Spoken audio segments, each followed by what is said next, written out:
Hi all. டே 21க்கு எனக்கு last week ஃபுல்லாக என்னென்ன கிளாஸ் நடத்துனாங்களோ அதை நான் வந்து சாட்டர்டே அண்ட் சண்டே ரிவைஸ் பண்ணணுன்னு முடிவு பண்ணிட்டேன்.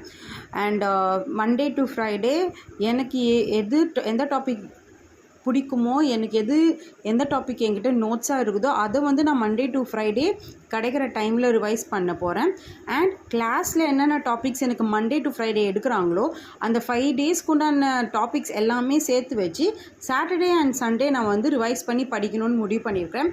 அதுபடி லாஸ்ட் வீக் எனக்கு எடுத்த டாபிக்ஸ் இதெல்லாம்.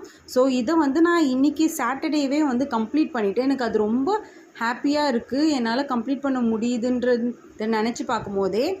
அண்ட் சண்டே நாளைக்கு கண்டிப்பாக நான் ரெஸ்ட் டே தான். அண்ட் எனக்கே வந்து ரொம்ப ஹாப்பியாகுது. நான் 21 டேஸாக கன்சிஸ்டண்ட்டாக நடுவில் பிரேக்ஸ் இருந்தாலும் 21 டேஸ் நான் வந்து படிச்சிருக்கிறேன், அக்கௌண்டபிளாக இருந்திருக்கிறேன் அப்படின்னு நினைக்கும் போதே எனக்கு ரொம்ப ஹாப்பியாக இருக்குது.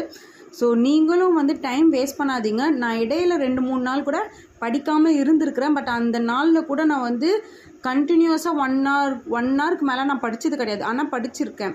ஸோ 21 டேஸ் நான் இப்போ கொஞ்சம் ரெகுலராக இருக்கிறேன். அண்ட் இதுக்கப்புறமும் நான் கண்டிப்பாக ரெகுலராக படிப்பேன். உங்களுக்கு எல்லாேருக்கும் நான் இன்ஃபார்ம் பண்ணிகிட்டே இருப்பேன். எனக்கு கிளாஸில் ஏதாவது மெட்டீரியலாகவோ இல்லை பிடிஎஃபாவோ ப்ரொவைட் பண்ணாங்கன்னா கண்டிப்பாக நான் வந்து டெலகிராம் சேனலில் போஸ்ட் பண்ணுறேன். எல்லாருக்குமே அது யூஸ்ஃபுல்லாகவே இருக்கட்டும். All the best. Continue studying. Thank you.